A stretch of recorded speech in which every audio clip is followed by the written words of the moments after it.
My time in a haunted house. My husband and I moved in together when we were 19. The house we were in was built by his great-grandfather, who gave it to his daughter. She sold it to the woman we were renting from. This woman lived there for 30 years, and her husband died of a heart attack in the house. And her son committed suicide in one of the rooms. We started to experience odd things before we had even moved in all the way.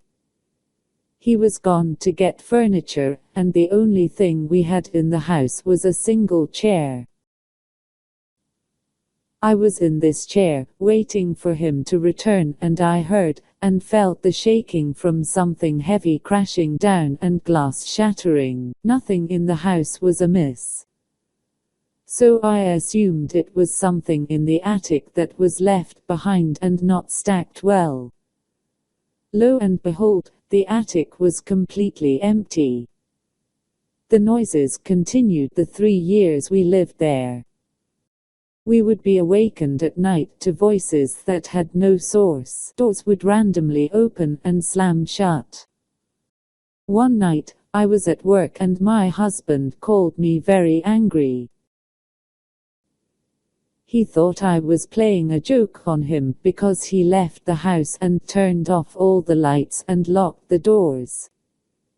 He returned to every light on, the doors wide open, and the windows wide open. I explained that I hadn't even gotten off of work yet, and my nurse supervisor could confirm.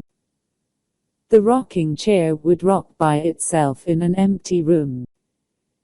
It was a creaky chair. Things would go missing and turn up in odd places. I had to replace the ignition switch in my car and my house key 3 times, because my keys would completely vanish. We later found every set of keys together in a junk box we put in the attic when we first moved in. We never went in the attic until we were moving our stuff out. The scariest time was when I was taking a shower. My husband wasn't home.